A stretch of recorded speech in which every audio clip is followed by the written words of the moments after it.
Hello बच्चों, good morning. कैसे हैं आप सब? आई होप कि आप लोग बहुत अच्छे होंगे। सबसे पहले आप सबका हमारे YouTube channel global chemistry classes bye Amardeep sir में स्वागत है। आज हम लोग आयनिक कंपाउंड के स्ट्रक्चर के बारे में पढ़ेंगे। आपके सिलेबस में 5 आयनिक कंपाउंड के स्ट्रक्चर्स के बारे में पढ़ना है। एक पढ़ना है आपको सोडियम क्लोराइड का स्ट्रक्चर, दूसरा पढ़ना है आपको सीजियम क्लोराइड का स्ट्रक्चर, तीसरा आपको पढ़ना है फ्लोराइड का स्ट्रक्चर, चौथा पढ़ना है एंटी फ्लोराइड का स्ट्रक्चर और एक पांचवा पढ़ना है जिंक ब्लेड का स्ट्रक्चर, ZnS का स्ट्रक्चर। ये टोटल 5 स्ट्रक्चर पढ़ना है।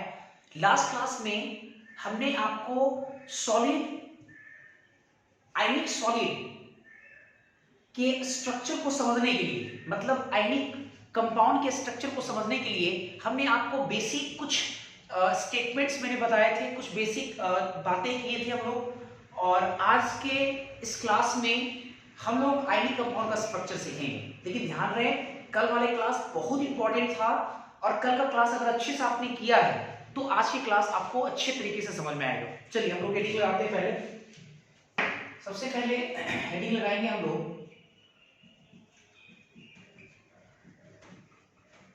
स्ट्रक्चर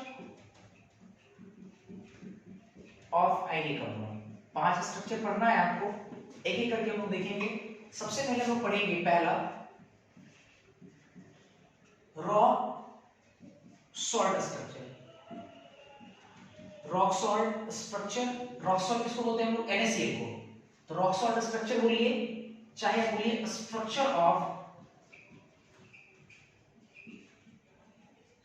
NaCl, चाहे आप बोलिए structure of NaCl, sodium chloride का स्ट्रक्चर है ना, रॉक सॉल्ट स्ट्रक्चर या सोडियम क्लोराइड का स्ट्रक्चर। चलिए इसके बाद देखते हैं हम लोग। एक बात मुझे बताइए, सबसे पहला सवाल मेरा कि सोडियम क्लोराइड, ठीक है, आयनिक कंपाउंड है, उसमें एक से ज्यादा तरह का बेसिस होता है, ठीक है, ये भी सहमत है आप लोग? तो मुझे ये बताइए कि एक से ज्यादा तरह का अगर बेसिस होता है तो इसमें कौन कौन से बेसिस है? ऑब्वियसली एक केटायन है और एक एनायन है। केटायन और एनायन, इसमें 2 तरह का बेसिस है, केटायन और एनायन। इसमें सोडियम प्लस आयन, ये आपका केटायन है, और Cl माइनस आयन, ये आपका एनायन है। देखो ये आपका केटायन है और ये आपका एनायन है ना? अच्छा, और इसमें कौन सबसे छोटा होगा, कौन बड़ा होगा? तो मैंने आपको लास्ट क्लास में पढ़ाया था कि जनरली केटायन स्मॉलर आयन होता है और एनायन बिगर आयन होता है। तो ऑब्वियसली यहाँ केटायन ही स्मॉलर आयन है, ये आपका हो गया स्मॉलर आयन, ये आपका हो गया स्मॉलर आयन, और Cl माइनस जो है ये आपका है बिगर आयन। एनायन बिगर आयन है, केटायन स्मॉलर आयन है ना? अच्छा, लास्ट क्लास में हमने आपको ये सिखाया था कि जो बिगर आयन होता है वो one of the Bravais lattice like FCC, PCC या BCC को ऑक्युपाई करता है, और उसके कारण जो वॉइड्स बनते हैं, जो खाली जगह बनते हैं, उस खाली जगह पे केटायन जाकर फिट होता है। तो मेरा सवाल आपसे ये है कि इसमें जो बिगर आयन है, आयनिक कंपाउंड NaCl में जो बिगर आयन है, Cl माइनस है, ये कहां फिट होगा? ये क्या PCC में फिट होगा, क्या BCC में फिट होगा, या FCC लैटिस पॉइंट में फिक्स होगा, या मतलब FCC लैटिस पॉइंट में जाकर के फिट होगा, है ना? Cl माइनस है। मेरा सवाल आपसे ये है, एक बात थोड़ा सोचिए पहले, क्योंकि ऐसे तो किताब में डायरेक्ट लिखा होता है कि कौन कहां पे रहता है, लेकिन मैं चाहता हूं कि आप उसको फील करें, आप उसको महसूस करें कि आयनिक कंपाउंड में केटायन और एनायन कहां कहां रह सकता है, हम कैसे सोच सकते हैं। एक बात समझिए पहले अच्छे से, सोडियम क्लोराइड एक चट्टान होता है, एक पत्थर होता है, रॉक सॉल्ट स्ट्रक्चर, एक पत्थर होता है सोडियम क्लोराइड। तो आप ये समझिए, एक तो आयनिक कंपाउंड है, और आप आयनिक कंपाउंड के बारे में इतना तो पता होगा आपको कि आयनिक कंपाउंड काफी ज्यादा हार्ड होता है, उसकी डेंसिटी काफी हाई होती है, मेल्टिंग पॉइंट, बॉइलिंग पॉइंट ये सब हाई होता है, ज्यादा होता है। और आप समझ भी सकते हैं कि सोडियम क्लोराइड ऑब्वियसली स्टोन के फॉर्म में रहता है, पत्थर के फॉर्म में रहता है, तो ऑब्वियसली वो हार्ड होगा, है ना? वो काफी, उसका मेल्टिंग पॉइंट हाई होगा, हाई डेंसिटी होगा। तो एक बात जरा सोचो कि अगर आपको क्लोराइड आयन को पैक करना है, Cl माइनस आयन को, बिगर आयन को पैक करना है, तो आप आप कहां पैक करना चाहेंगे, पीसीसी, बीसीसी, एफसीसी? तो इसका आंसर होगा एफसीसी। क्यों एफसीसी? एक बात समझिए, सोडियम क्लोराइड जो है एक आयनिक कंपाउंड है, ठीक है, पहला चीज ये। दूसरा, वो काफी ज्यादा हार्ड है, मेल्टिंग पॉइंट हाई है। तो हार्ड होने का वजह क्या होगा, काफी हाई डेंसिटी है, तो हाई डेंसिटी होने का वजह क्या होगा, हाई मेल्टिंग पॉइंट है, तो हाई मेल्टिंग पॉइंट होने का वजह क्या होगा, क्लोजेस्ट पैकिंग होगा। उसका पैकिंग काफी कॉम्पैक्ट रहा होगा, और कॉम्पैक्ट पैकिंग होने की वजह से ही सोडियम क्लोराइड एक हार्ड कंपाउंड है, हाई डेंसिटी है, हाई मेल्टिंग पॉइंट है। तो आप जरा सोच बताओ कि अगर सोडियम क्लोराइड में अगर क्लोराइड आयन को मुझे रखना है तो हम कहां रखेंगे जिसकी वजह से कॉम्पैक्ट पैकिंग बने? ऑब्वियस है एफसीसी में, क्योंकि एफसीसी में रखेंगे तो आप याद करो पैकिंग फ्रैक्शन जब हमने आपको पढ़ाया होगा तो पीसीसी में 52% पैकिंग फ्रैक्शन आता था, बीसीसी में 68% और एफसीसी में 74%। तो सबसे बेहतर या सबसे कॉम्पैक्ट पैकिंग कौन होता है? एफसीसी। और चूंकि सोडियम क्लोराइड काफी हाई डेंसिटी है तो ये भी कॉम्पैक्ट पैकिंग बनाएगा, और कॉम्पैक्ट पैकिंग बनाने के लिए Cl- आयन को फिर कहां रहना पड़ेगा? एफसीसी में रहना पड़ेगा। Very good. तो Cl- आपका रहेगा एफसीसी लैटिस पॉइंट। ये बड़ा इंपॉर्टेंट है, एफसीसी लैटिस पॉइंट, ये ध्यान रखना पड़ेगा। एफसीसी ये बड़ा इंपॉर्टेंट है, यही सबसे ज्यादा इंपॉर्टेंट, कौन कहां पे रहता है ये ध्यान रखना है, एफसीसी लैटिस पॉइंट।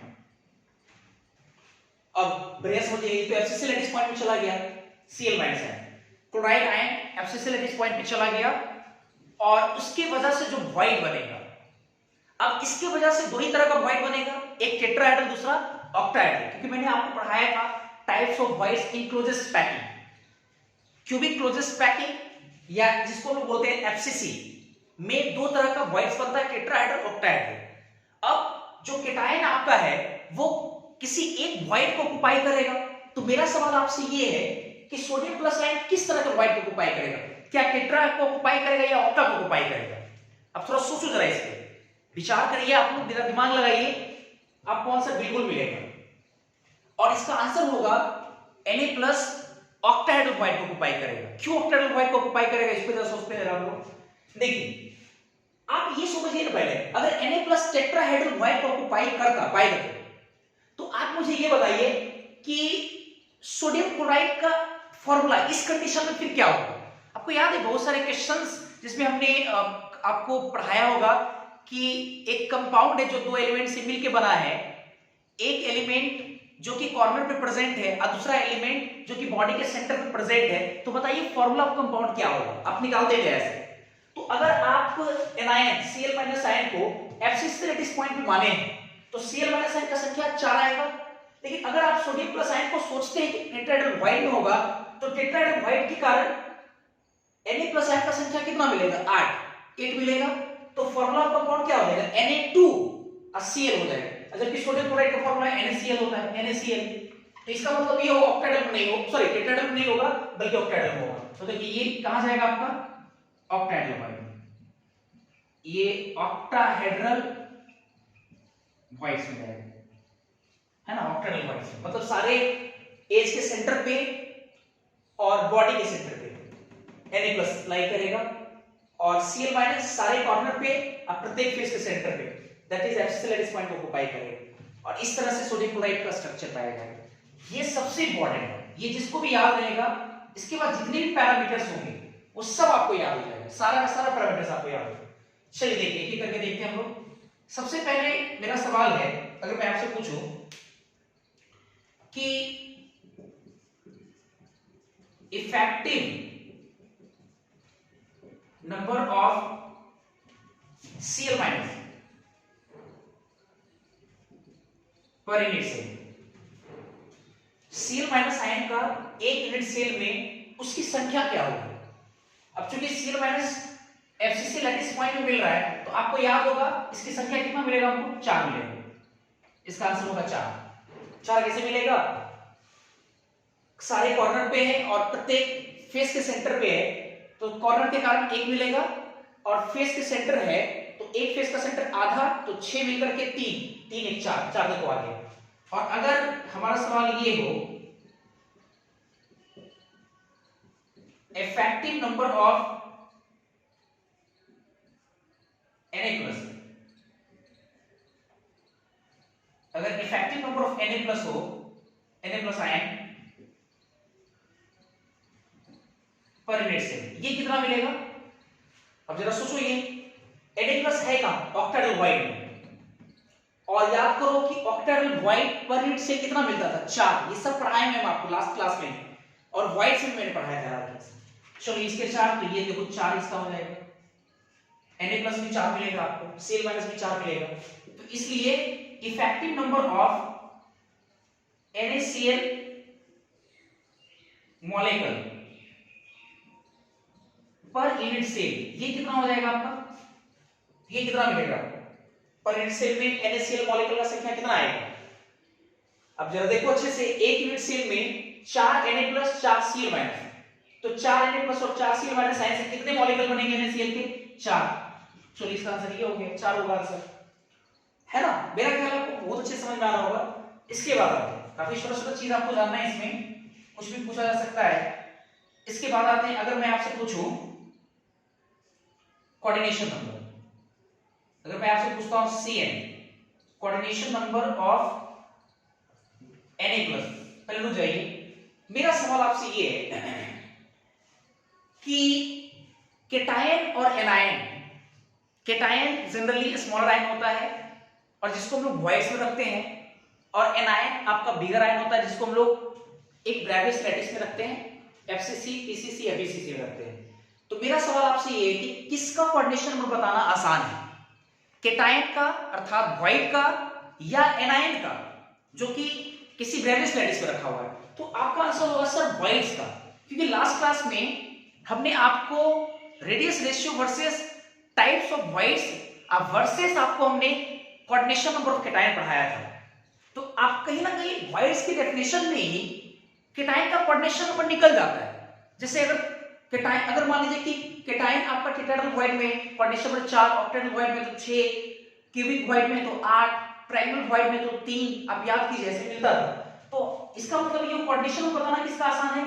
जो वॉइड में रखा हुआ है, मतलब smaller ion, smaller ion void में coordination number of Na+ ion, ये स्मॉलर आयन है, coordination number of Na+ ion in है किसमें, ये लिख देते हैं यहां पे हम लोग, इन ऑक्टेडल वॉइड, इन ऑक्टेडल को भी बराबर कितना होगा कोऑर्डिनेशन नंबर?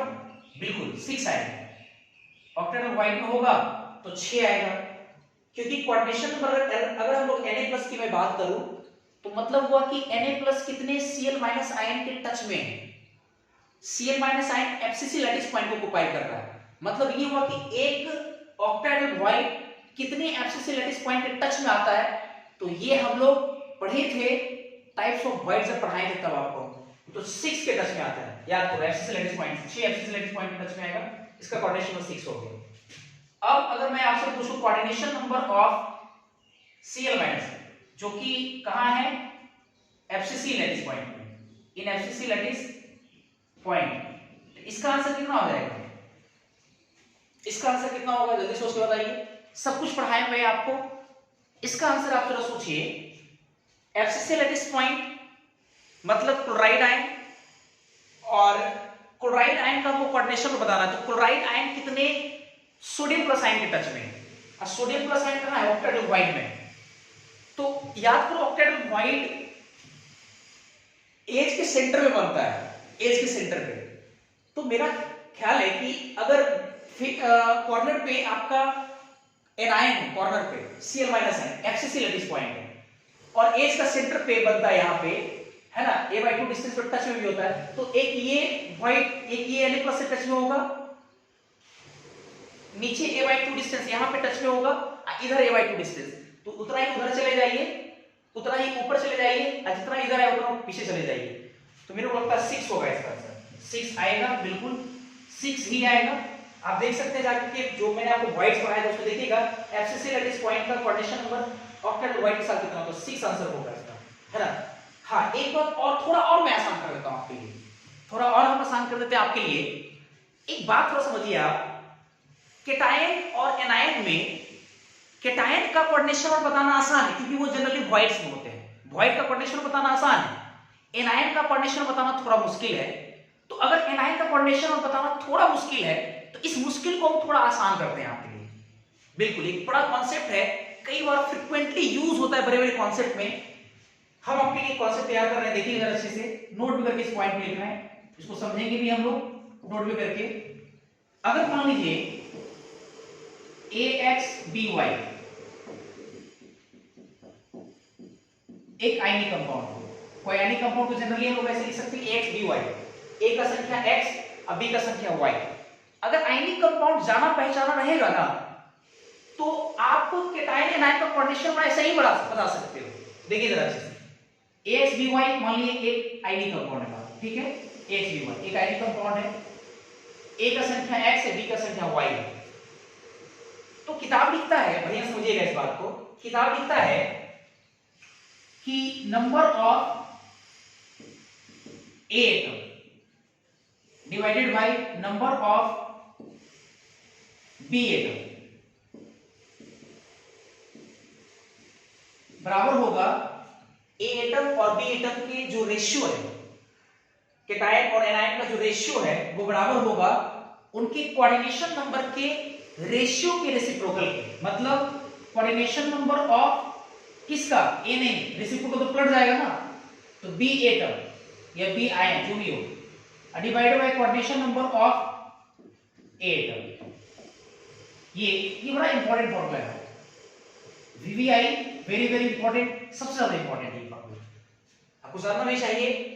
AXBY एक आयनिक कंपाउंड माने, अब देखो NaCl, तो Na का मतलब Na, अब B की जगह पर Cl, Na का संख्या 1, Cl का संख्या 1, तो X का संख्या 1, Y का संख्या 1, 1:1, तो NaCl के लिए कितना हो जाएगा 1:1, ये वाला वैल्यू तो आपको पता हो गया 1:1। और इन दोनों में किसका कोऑर्डिनेशन बताना आसान है, ये एनायन ये केटायन है, तो केटायन Na+ का कोऑर्डिनेशन आपने बताया है 6 होगा, क्योंकि ऑक्टेट वाइट का कोऑर्डिनेशन बताना आसान है, तो ये 6 हो गया, ये 1:1 है, तो क्या B का वैल्यू नहीं निकल जाएगा, B का कोऑर्डिनेशन नंबर, अभी से 6 आएगा, वो 6 आया है। तो ये थोड़ा आपको सपोर्ट करेगा, अगर आप इमेजिन नहीं कर पाते हैं, अगर आपको दिक्कत होती है कोऑर्डिनेशन नंबर को बताने में, तो बिल्कुल ये आपको सपोर्ट करेगा, और इस सपोर्ट से आप बिना है ना कोऑर्डिनेशन नंबर थोड़ा इमेजिन किए भी आप निकाल सकते हैं, बिल्कुल आप उस तरीके से भी निकाल सकते हैं, ये सपोर्ट करेगा, और इसकी मदद से भी निकाल रहे तो 6 आ रहा है। चलिए ठीक, इसके बाद देखते हैं हम लोग जरा, इसके बाद देखिए हम थोड़ा सा क्या करते हैं कि NaCl का हम एक स्ट्रक्चर बनाते हैं। NaCl जो क्रिस्टल है, हम 1 यूनिट सेल लाते हैं, उस 1 यूनिट सेल में क्लोराइड आयन कहाँ है, सोडियम आयन कहाँ है, उस चीज को लोकेट करना चाह रहे हैं। तो एक क्यूब को 8 क्यूब में बांट के लाइए, ताकि आपको पता चलेगा कौन कहाँ पे, मतलब जो पोजीशन आप दिखाएंगे वो कंफर्म पता चलता है। चलिए हम ऐसा ही करने जा रहे हैं, हम एक बड़ा सा क्यूब ले रहे हैं,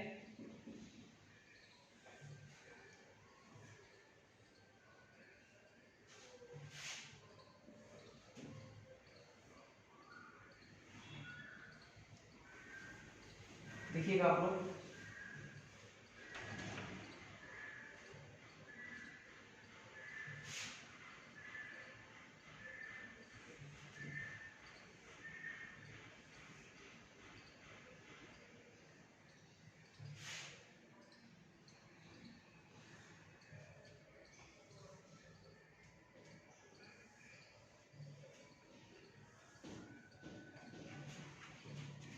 देखिएगा थर्मल लगा के, ये हम एक क्यूब बना रहे हैं जिसमें आपको 8 क्यूब दिखेंगे,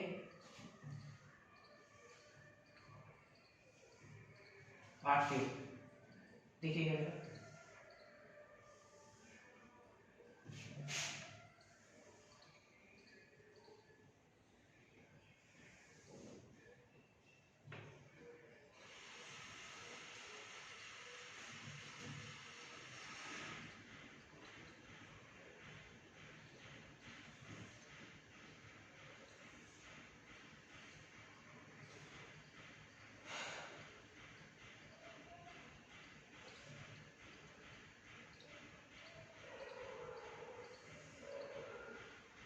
फ्रंट वाले बुलाते हैं स्पेस मैच का, ठीक है, ये हो गया।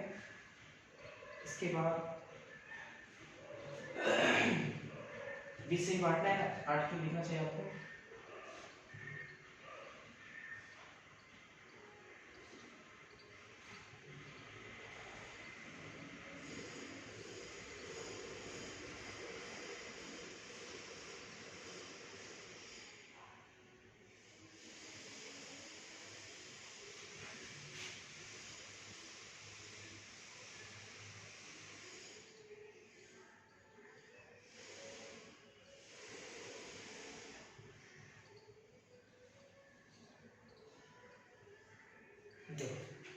बिल्कुल आपको 8 क्यों दिख रहा होगा, है ना?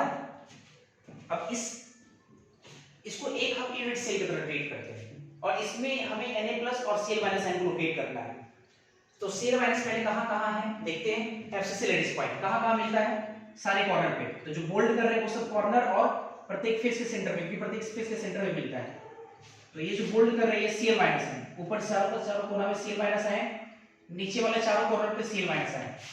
बढ़िया से देखेंगे आप लोग, बहुत अच्छे से दिखेगा। ये सब Cl माइनस आए। इसके बाद प्रत्येक फेस के सेंटर पे Cl माइनस आए। तो ऊपर वाला फेस का सेंटर, नीचे वाला फेस का सेंटर, राइट वाले फेस का सेंटर, लेफ्ट वाले फेस का सेंटर, बैक वाले फेस का सेंटर और ये फ्रंट वाला फेस का सेंटर, है ना? देखो ये जो हमने बोल्ड किया है ये आपका Cl माइनस है ना? और इसके बाद हम इसमें दिखाएंगे Na प्लस कहाँ मिलेगा? ऑक्टाहेड्रोक्वाइन। और ऑक्टाहेड्रोक्वाइन कहाँ बनता है? बॉडी के सेंटर पे और प्रत्येक एज के सेंटर पे। तो एज के सेंटर के लिए देखो हम बोल्ड नहीं कर रहे हैं, इसको ऐसे ही रहने दे रहे हैं, गोल गोल करके लिख रहे हैं ऐसे, जीरो टाइप हम इसको कर रहे हैं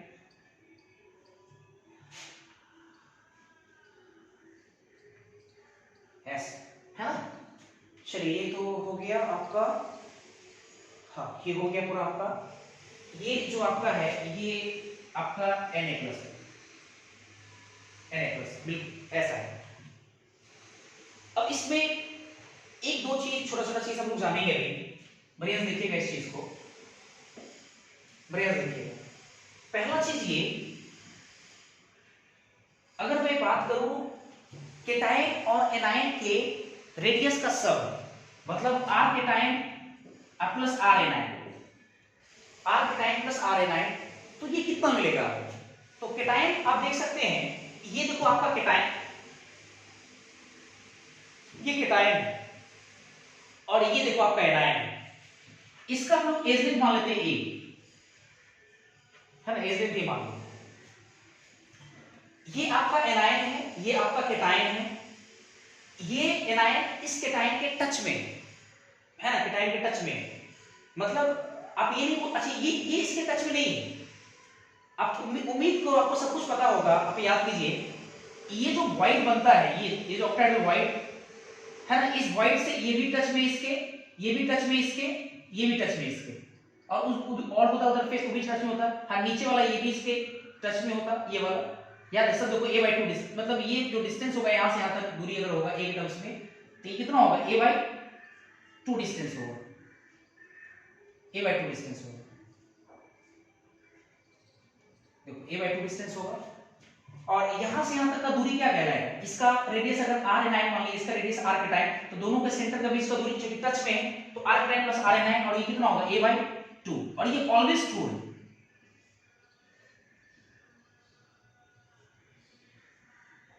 ऑलवेज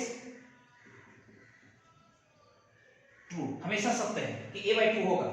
क्योंकि आपको याद होगा केटायन हमेशा एनायन के टच में होता है, ये लाइन लिखवाएं हैं। तो जब भी टच में होगा ये दोनों एज लेंथ के अबाउट सेंटर पे टच में है ना, तो ये डिस्टेंस हमेशा a/2, ये हमेशा ट्रू है। और चूंकि व्हाइट आपका क्या बना है? Octahedral white. तो आपको याद होगा ऑक्टाहेड्रल व्हाइट में आइडियल केस में रेडियस रेशियो जो था r, जिसको हम लोग r केटायन बटा r एनायन भी कहते हैं, ये कितना था? 0.414। लेकिन only in ideal case, that is ideal case को किसको मिलेंगे? व्हेन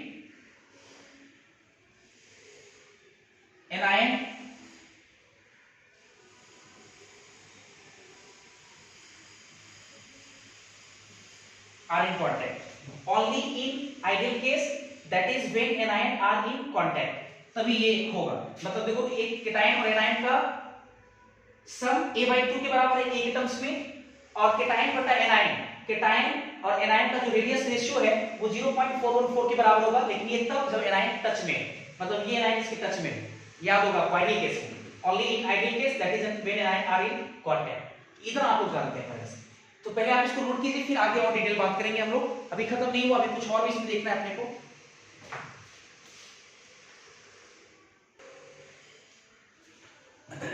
इसके बाद हम लोग देखेंगे डेंसिटी। इसी में भी NaCl का स्ट्रक्चर में हम लोग देखेंगे डेंसिटी। अगर हम डेंसिटी की बात करें,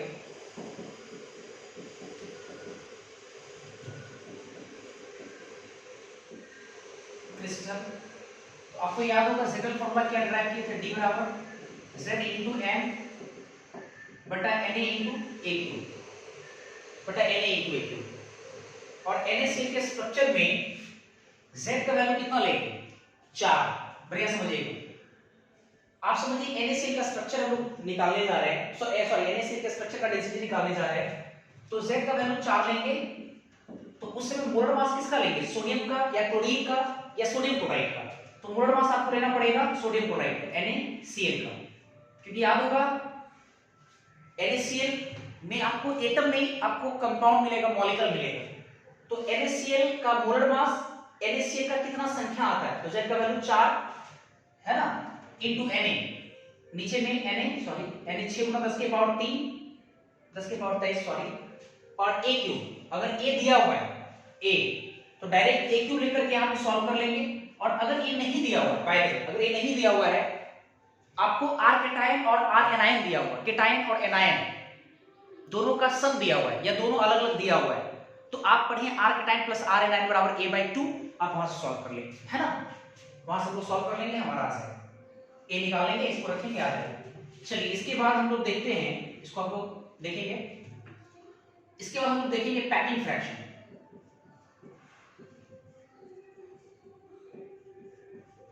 रो, पैकिंग फ्रैक्शन, रो का वैल्यू थोड़ा समझिएगा। पैकिंग फ्रैक्शन हम डिफाइन किए थे, volume of atom occupied by volume of unit cell. अब एटम तो नहीं है, आयन है, तो volume of all ions in a unit cell, एक यूनिट सेल में जितने भी आयन उसके volume are divided by volume of unit cell। उसके बाद क्या लिखेंगे, वॉल्यूम ऑफ यूनिट सेल। अब जरा देखिए इसमें लिखते हैं यहां पे बराबर करके। आयन दो तरह का है, केटायन है, एनायन है। एक केटायन का अगर वॉल्यूम लिखें तो 4/3 पाई r केटायन का होल क्यूब, केटायन का रेडियस का होल क्यूब, ये एक केटायन के वॉल्यूम हुआ है, एक केटायन का। और आप देख जानते हैं कि एक यूनिट सेल में 4 केटायन है, तो टोटल वॉल्यूम केटायन का कितना होगा, 4 × 4/3 पाई r केटायन का होल क्यूब, प्लस एक एनायन का वॉल्यूम होता है 4/3 पाई r एनायन का होल क्यूब, पाई r एनायन का होल क्यूब, ये एक एनायन का, ऐसे से 4 एनायन है, 4 से मल्टीप्लाई कर दी, divide by volume of unit cell. Unit cell का वॉल्यूम कितना हो जाएगा, A क्यूब हो जाएगा, ये A क्यूब। चलो देखो ये A क्यूब हो गया, ऐसे करके निकाल लेंगे। ठीक, एक बात मैं बताता हूं आपको कि आप पैकिंग फ्रैक्शन निकाल सकते हैं बिना A और R की मदद से, बिल्कुल ये A और R पे डिपेंड करेगा ही नहीं, आप निकाल सकते हैं इसको। जैसे आपने निकाला था PCC में 52%, BCC में 68% और FCC में 74%, वैसे इसमें भी निकाल सकते हैं। मैं आपको थोड़ा हिंट करता हूं, मैं सॉल्व नहीं करूंगा यहाँ पे। केटायन और एनायन दोनों के रेडियस को आप A में बदल दीजिए। अब सवाल है कि सर A में कैसे बदलेंगे, आपको याद होगा थोड़ा देर पहले हमने आपको केटायन प्लस एनायन का सम A/2 के फॉर्म में पढ़ाए थे हमने आपको, और केटायन बटा एनायन बराबर 0.414, तो R केटायन बराबर कितना हो जाएगा 0.414 R एनायन। उसको आप क्या कीजिए, पहला वाला equation R cation plus R anion बराबर A/2 में रखिए, तो पूरा का पूरा जो है आपका वो केटायन का रेडियस एक एटम्स में आ जाएगा। जब केटायन का रेडियस एक एटम्स में आ जाएगा तो केटायन की जगह पे एक एटम्स लिखिएगा, यहां से A क्यूब निकल जाएगा। और आप देखें R केटायन बराबर 0.414 R एनायन, तो एनायन भी यहां पे रख दीजिए, एनायन को भी एक एटम्स में रख दीजिए, एक एटम्स में, तो यहां से भी एक क्यू निकल कर कैंसिल हो जाएगा और पैकिंग फ्रैक्शन निकल जाएगा आपका। 78 वगैरह कुछ भी आता है, लेकिन आपको निकालेंगे इसको। चलो ये पैकिंग फ्रैक्शन हो गया। चलिए इसके बाद आगे बात करते हैं हम लोग। चलिए देखिए ये सब एरिया थोड़ा ज्यादा इंपॉर्टेंट है। अगर मैं आपसे पूछूं nearest distance between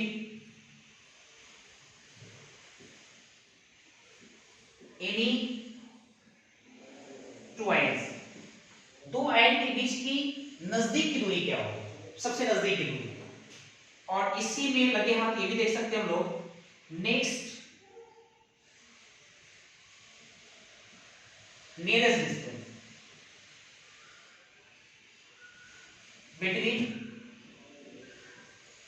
any two ions, मतलब उसके बाद की नजदीक की दूरी क्या होगी। अगर आपसे पूछे नेक्स्ट स्क्वायर, उसके बाद की नजदीक दूरी क्या होगी। और फिर मैं अगर आपसे पूछूं नेक्स्ट का होल क्यूब, उसके बाद का होल क्यूब, उसके बाद का डिस्टेंस होता है नियरेस्ट डिस्टेंस कितना होगा, ये मैंने आपसे पूछा। मतलब NaCl के स्ट्रक्चर में कई सारे Na+ है, कई सारे Cl- है, Cl- आयन है। तो इस यूनिट सेल में आपको किसी भी दो आयन के बीच का सबसे नजदीक का दूरी बताना है, फिर उसके बाद का नजदीक दूरी बताना है, फिर उसके बाद का बताना है, फिर उसके बाद का बताना है कि नियरेस्ट डिस्टेंस कौन होगा। अब देखो इसमें दो आयन के बीच के कई सारे दूरी, कई सारे, आप क्या कीजिए ना, सारी दूरी को आप निकाल लीजिए, सारी दूरी जो भी जितना भी नजदीक दूरी है, आप उसको इंक्रीजिंग ऑर्डर में सरिया दीजिए। तो अब ये से इंक्रीजिंग ऑर्डर में सरियाएंगे तो जो पहला होगा वो नियरेस्ट होगा, जो दूसरा होगा वो नेक्स्ट नियरेस्ट होगा, जो तीसरा होगा वो नेक्स्ट का स्क्वायर डिस्टेंस होगा। अब तो इसमें कई सारी दूरी देख रहे हैं, जैसे देखो इन दोनों के बीच का दूरी a/2, देखो ये हमको दिखा, और भी है कई सारे। अब देखो ये दोनों के बीच का दूरी, इन दोनों के बीच का दूरी कितना होगा, इन दोनों के बीच का दूरी a/2, हम सारे दूरी को निकाल रहे हैं। अच्छा अब इन दोनों के बीच का दूरी क्या होगा, ये तो a/2 है भाई, ये भी a/2 है, इन दोनों का a/2 ये तो हो चुका है। ये दोनों के बीच का दूरी a, हाँ देखो इन दोनों के बीच का दूरी चाहिए, इन दोनों के बीच का दूरी क्या है a, तो a भी एक डिस्टेंस है कि नहीं।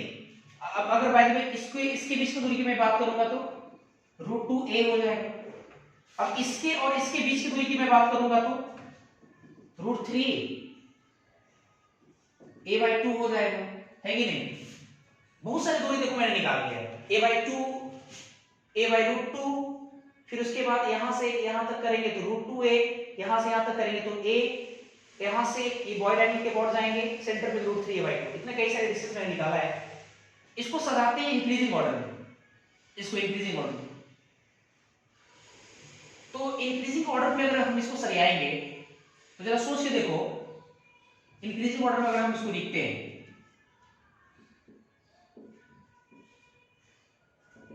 है ना, सबसे छोटा कौन होगा इसमें, सबसे छोटा अगर बात करें हम तो a/2 में a/2 सबसे छोटा होगा, इससे थोड़ा ज्यादा a/√2 होगा, है ना, इससे थोड़ा छोटा,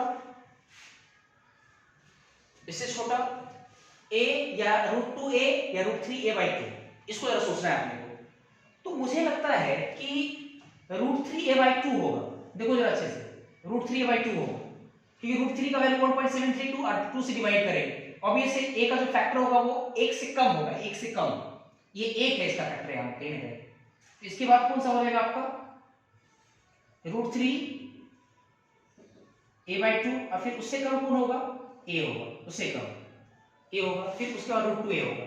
तो नियरेस्ट डिस्टेंस सबसे नजदीक का दूरी, कुछ बच्चे तो निकाल भी लिए होंगे a/2, क्योंकि ऑब्वियस है सबसे नजदीक का दूरी कब होगा, क्योंकि इसमें देखो केटायन भी है एनायन भी है। आप जानते हैं कि केटायन छोटा होता है, एनायन बड़ा होता है, ठीक है। इसमें दो तीन बातें हो सकती है कि अगर दो केटायन टच में हो, दो केटायन छोटा होता है, दो केटायन टच में हो, प्लस प्लस, एक एनायन हो एक केटायन हो, माइनस प्लस, दो एनायन है, तो मेरे को ये तो पॉसिबल है नहीं, दो केटायन कभी टच में होगा नहीं। तो अगर सबसे नजदीक की दूरी अगर मैं बात करूंगा जो कि टच में होना चाहिए, तो हमें लगता है कि दो एनायन टच में होता है, अब एक केटायन एक एनायन टच में होता है, तो ये सबसे नजदीक का दूरी होगा, ये सबसे नियरेस्ट होगा।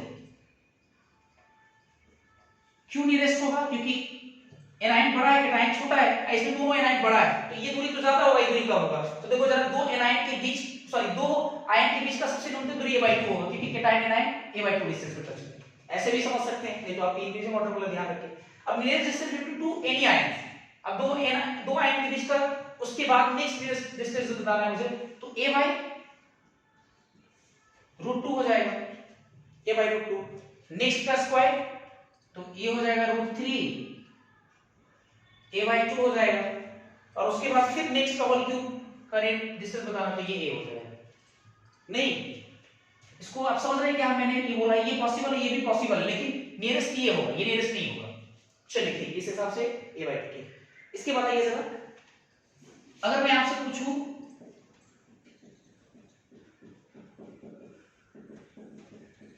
Nearest distance between two same ion,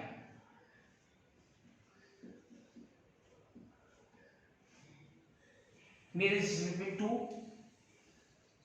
different ion, पहले चलिए डिफरेंट आयन नहीं लेते, उसके बाद फिर नेक्स्ट बताना है आपको, next nearest distance between two different ion, फिर अगला सवाल होगा मेरा, ये हो गया दो, फिर उसके बाद अगर मैं आपसे पूछता हूं nearest distance between two same ion, दो सेम आयन के बीच का डिस्टेंस, और उसी तरह से next nearest distance between two same ion, ये आपको बताना है। देखिए सर अच्छे से इसको कैसे होगा, nearest distance between two different ion, different ion के बीच का नियरेस्ट डिस्टेंस, आयन डिफरेंट है तो डिफरेंट मतलब कैटायन एनायन, तो अगर आप देखिए ना ये nearest distance between any two ion जो निकला है a/2, ये डिफरेंट आयन के बीच का डिस्टेंस है, सबसे नजदीक का दूरी, तो इसका आंसर क्या होगा a/2 हो जाएगा, बिल्कुल इसका a/2 होगा आंसर। और उसके बाद फिर नेक्स्ट, तो next nearest distance between any two ion, ये जो a/2 है, a/2 पे देखो सेम आयन मिल रहा है, डिफरेंट आयन नहीं मिल रहा है, चाहे इन लोगों में देखिएगा तो a/2 डिस्टेंस पे ये डिफरेंट आयन नहीं है, सेम आयन है। तो नेक्स्ट स्क्वायर वाला डिस्टेंस देखते हैं, √3/2, √3/2 पे देखो ये डिफरेंट आयन मिल रहा है, इसका मतलब इसका आंसर सेकंड वाले क्या होगा √3a/2 है ना। और nearest distance between two same ion तो a/√2 हो जाएगा, a/√2 पे आप देख सकते हैं a/2 तो उससे भी कम है, लेकिन a/2 आपका डिफरेंट आयन के बीच का है, सेम आयन पूछ रहा तो सेम आयन a/√2, और फिर उसके बाद का तो √3/2 नहीं होगा, उसके बाद का क्या मिल जाएगा a मिल जाएगा, a हो जाएगा इसका आंसर, है ना। चलिए आप लोग इसको पहले नोट कीजिए, थोड़ा और इसमें सीखना है, थोड़ा सा और सीखना है आपके लिए, उसके बाद हम लोग देखते हैं। चलिए इसके बाद हम लोग देखेंगे, अगर मैं आपसे पूछूं number of atoms at nearest distance, मतलब सबसे नजदीक में जो एटम है उससे कोई भी एटम कितने एटम के टच में, नंबर ऑफ एटम्स बताना है एट नियरेस्ट डिस्टेंस, मतलब नियरेस्ट डिस्टेंस पे कितने एटम है, पहला सवाल ये। दूसरा सवाल है आपको बताना है number of atoms at next nearest distance, ये कितना होगा। आपको फिर बताना है number of atoms at next square nearest distance बताना है कितना होगा, और आपको नंबर ऑफ एटम नेक्स्ट का क्यूब नियरेस्ट डिस्टेंस बताना है कितना होगा।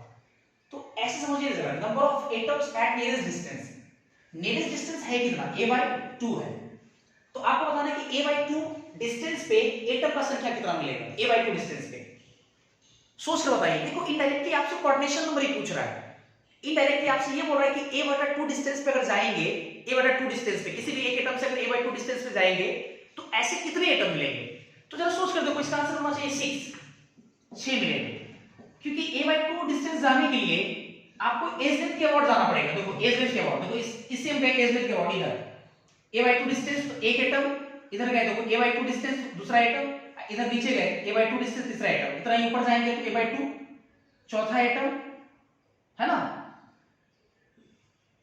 इधर जाएंगे 5वां एटम और इधर जाएंगे, देखो छठा एटम मिलेगा कि नहीं, तो इसलिए 6 हो जाएगा इसका 6। चलो ठीक है, इसके बाद देखते हैं जरा number of atom at next nearest distance. तो नेक्स्ट नियरेस्ट डिस्टेंस आपका कितना है,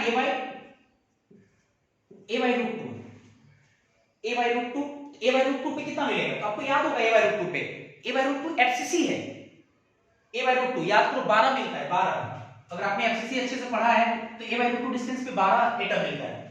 नेक्स्ट स्क्वायर याद करो रूट 3 a by 2 है, बॉडी के डायगोनल के बॉर्डर पे जाएंगे तो रूट 3 a by 2, तो इस क्यूब पे रूट 3 a by 2 पे अगर जा रहे हैं, बॉडी के सेंटर पे जा रहे हैं, एक मिलेगा, इसके बगल में भी क्यूब है, दो पीछे भी क्यूब है, ऊपर भी 4 क्यूब है, इसका मतलब इससे मिलेगा आपको 8। और नेक्स्ट क्यूब अगर बात करें जो कि a आपका डिस्टेंस है, तो इससे कितना मिलेगा, 6 मिलेगा, क्योंकि ये डिस्टेंस 1 2 3 इधर 4 ऊपर 5 इधर जाता 6 मिल रहा है।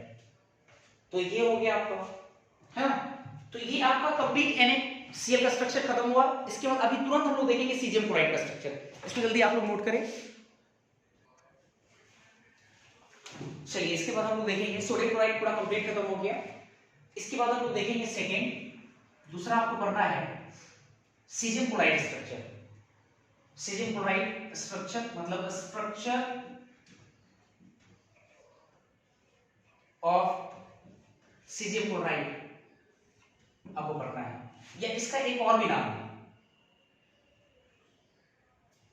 इसका एक और नाम है, इसको आप लोग बॉडी सेंटर्ड स्ट्रक्चर भी कह सकते हैं। अब बॉडी सेंटर्ड स्ट्रक्चर क्यों कहेंगे ये आपको हम बाद में बताते हैं, ठीक है, थोड़ा समय लगेगा, आपको खुद समझ में आएगा बॉडी सेंटर्ड स्ट्रक्चर क्यों कहेंगे, ठीक है।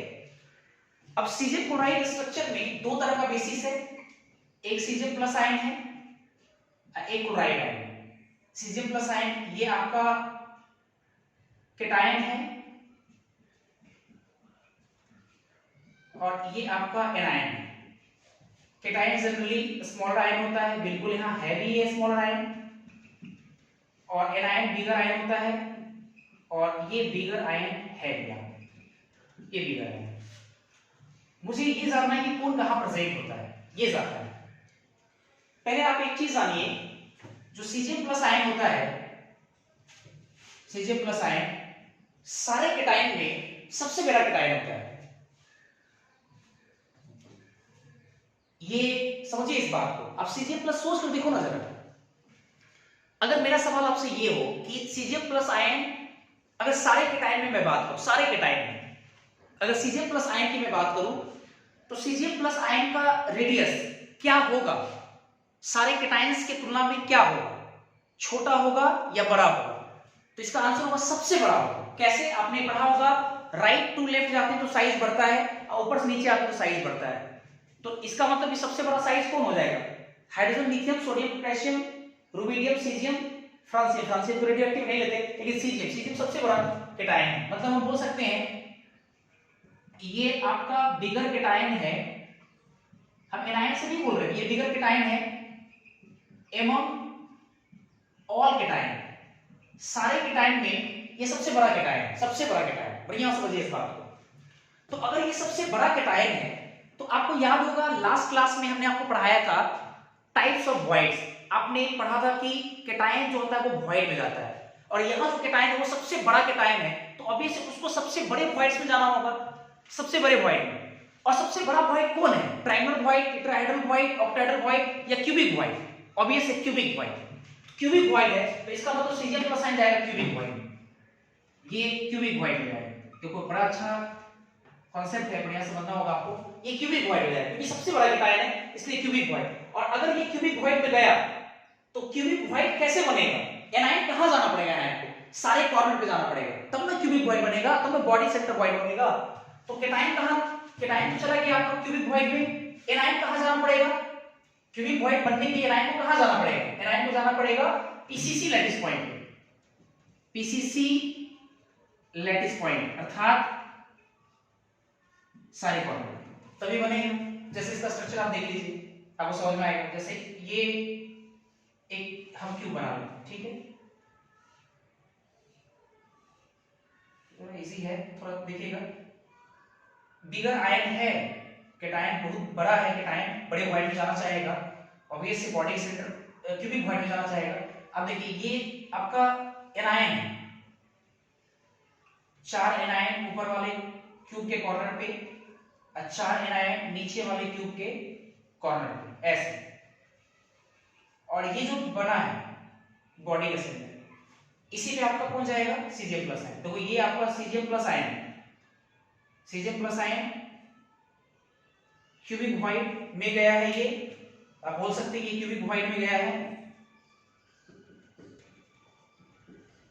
Cubic void. और ये जो आपका सारे कॉर्नर पे है, ये आपका क्लोराइड आयन है, Cl माइनस आयन है ना, एट पीसीसी पे, पीसीसी दैट इज पॉइंट पे क्या ऐसे करते हो।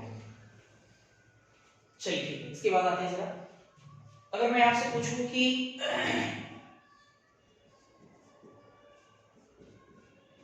Effective number of Cgm plus ion पर यूनिट सेल, एक यूनिट सेल में Cgm प्लस आयन का संख्या कितना मिलेगा। Cgm प्लस आयन है कहां, बॉडी के सेंटर पे, ऑब्वियस है एक बॉडी के सेंटर पे पूरा कंट्रीब्यूट होगा, एक ही है, तो इसका संख्या मिलेगा 1। अगर मैं आपसे पूछूं effective number of chloride ion in पर यूनिट सेल, क्लोराइड आयन पर यूनिट सेल, तो ये कितना मिलेगा, ये भी 1 मिलेगा। कैसे, क्लोराइड आयन कॉर्नर पे, एक कॉर्नर से 1/8 शेयर होगा, तो ऐसे ऐसे 8 कॉर्नर, तो 8 × 1/8 1 मिलेगा। और अगर मैं आपसे बोलूं effective number of Cgm chloride molecule पर यूनिट सेल, ये कितना होगा, तो ये भी 1 होगा, क्योंकि एक Cgm और एक क्लोरीन से एक Cgm क्लोराइड बनेगा आपका। हाँ, एक सवाल आपके मन में था कि सर बॉडी सेंटर स्ट्रक्चर क्यों है।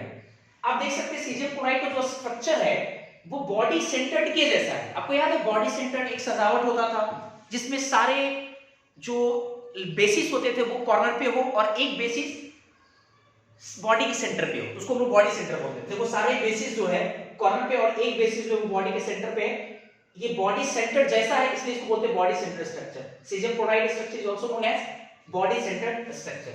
चलिए इसके बाद और देखते हैं। अगर हम लोग कोऑर्डिनेशन नंबर की बात करें, कोऑर्डिनेशन नंबर ऑफ किसका बताना आसान है, Cgm का, Cs प्लस आयन किसमें है, इन क्यूबिक वॉइड्स, कितना होगा 8। आप देख भी सकते हैं ये जो Cgm प्लस आयन है ये क्यूबिक वॉइड्स में, मतलब बॉडी सेंटर की वॉइड में है, तो ये Cgm प्लस आयन कितने क्लोराइड आयन के टच में है, तो 4 नीचे 4 ऊपर 8 हो गया। अब देखो दूसरा coordination number of chloride ion in PCC lattice point, PCC पे, तो इसका कोऑर्डिनेशन कितना आएगा, इसका भी देखो 8 ही आएगा। दो तरीके से, एक तो ये आप फील कीजिए, थोड़ा इमेजिन कीजिए, एक ये जो क्लोराइड आयन है आपका इस वाले क्यूब के बॉडी सेंटर के Cs प्लस से टच में, तो ऐसा बगल में भी है उसके बॉडी सेंटर से Cs प्लस के टच में होगा, पीछे भी दो है बॉडी सेंटर पे जो रखा हुआ Cs प्लस उससे टच में होगा, चारों पर, तो 8 हो जाएगा। और एक तरीका जो मैंने आपको सिखाया था, नंबर ऑफ एटम का रेशियो उनके कोऑर्डिनेशन नंबर के रेशियो के रेसिप्रोकल के बराबर होता है। Cgm क्लोराइड में एटम का संख्या कितना है, 1:1, तो कोऑर्डिनेशन नंबर का reciprocal coordination number of Cl minus divided by coordination number of Cs plus, तो Cs प्लस का तो कोऑर्डिनेशन आप बता दिए आसानी से 8, तो अगर ये 8 है तो इसका कितना होगा, इसका भी देखो 8 होगा, देखो 8 आ रहा है ना। ये सब चीजें हम लोग सीखे हैं, इंपॉर्टेंट है। चलो ठीक है, इसके आगे बढ़ते हैं। फिर हम लोग, अगर मैं आपसे पूछूं कि इसमें कैटायन और एनायन की रेडियस का सम कितना होगा, मतलब R cation plus R anion, तो पहले आपको देखना पड़ेगा कैटायन एनायन किसके अबाउट टच में है। देखो अच्छे से, बॉडी सेंटर के अबाउट टच में, दूरी कितना होगा, अगर इसको लोग A मानिए तो ये जो आपका यूनिट सेल है, क्यूब है, इसके एरिया को A मानिए, तो यहां से यहां तक का दूरी कितना हो जाएगा, √3/2। R cation plus R anion बराबर कितना, √3A/2 हो जाएगा, है ना, ऑलवेज ट्रू, क्योंकि कैटायन हमेशा एनायन के टच में होता है, तो हम इसको बोल सकते हैं ऑलवेज ट्रू। और एक बात मुझे बताइए, रेडियस रेशियो का वैल्यू r के टाइम बराबर r anion, जब क्यूबिक वाइड तो हम साबित किए थे 0.732 ये ट्रू होगा only in ideal case, that is when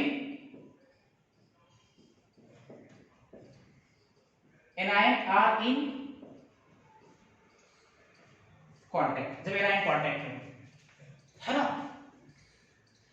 चलिए ये तो हो गया, इसके आगे देखते हैं जरा लोग ना, अगर हम लोग डेंसिटी की बात करें, डेंसिटी ऑफ क्रिस्टल की मैं बात करूं D, तो हम लोग बेसिक फॉर्मूला पढ़े हैं Z इंटू M बटा Na into A cube. Z का वैल्यू 1 लेंगे, याद कीजिए एक ही मिल रहा है मॉलिक्यूल का संख्या, M molar mass season chloride का M CaCl divided by Na 6 × 10 की पावर 23। अगर A का वैल्यू दिया हुआ तो A क्यूब लॉग लेकर के सॉल्व कर लेंगे, आ जाएगा। अगर A नहीं दिया हुआ है, केटायन एनायन दिया हुआ है, तो A यहां से निकाल कर इसको रखेंगे, डेंसिटी सॉल्व कर लेंगे। इसके बाद अगर हम पैकिंग फ्रैक्शन की बात करें, मैं पैकिंग फ्रैक्शन की अगर मैं बात करूं, पैकिंग फ्रैक्शन रो, तो जनरल फॉर्मूला रो का क्या पढ़ते हैं हम लोग, occupied volume of total ions in a unit cell divided by volume of unit cell, है ना। occupied volume of total ions divided volume of unit cell। Total ion दो तरह का, एक केटायन का वॉल्यूम 4/3 r केटायन का whole cube, cation का संख्या कितना है, एक केटायन का वॉल्यूम 4/3 पाई r केटायन का होल क्यूब, एक केटायन है, एक से मल्टीप्लाई करेंगे, प्लस एक एनायन का वॉल्यूम 4/3 पाई r एनायन का होल क्यूब, और एक ही एनायन है, टोटल वॉल्यूम निकल गया क्या आयंस का, और नीचे भी वॉल्यूम ऑफ यूनिट सेल, इसलिए कितना a, तो a क्यूब लगा लीजिए। इसको भी चाहे तो आप सॉल्व कर सकते हैं, क्योंकि केटायन आयन का सम भी पता है और रेशियो भी पता है, तो वहां से केटायन के रेडियस को a के टर्म्स में लेके चले जाइए, एनायन वाला रेडियस को a के टर्म्स में लेके चले जाइए, और a कॉमन होकर के a क्यूब कैंसिल हो जाएगा और पैकिंग फ्रैक्शन आपका आ जाएगा। तो मेरा ख्याल है कि आपको बॉडी सेंटर्ड स्ट्रक्चर या सीजियम क्लोराइड का स्ट्रक्चर आई होप कि क्लियर हुआ हो गया होगा। आप इसको नोट कर ले, और कई सारे क्वेश्चंस अब बनेंगे, तो हम लोग अगली क्लास में आप इसको करके एक बार आए, अगली क्लास में कुछ क्वेश्चन के साथ हम लोग शुरुआत करेंगे। आज के लिए हम इतना ही रखते हैं, थैंक यू, और आई होप कि आपको बहुत अच्छे से क्लियर हुआ होगा। इसको आप लोग पढ़िए, ये दो स्ट्रक्चर बड़ा इंपॉर्टेंट है। चलिए ठीक है, अलविदा लेते हैं इसी के साथ, चलिए थैंक यू।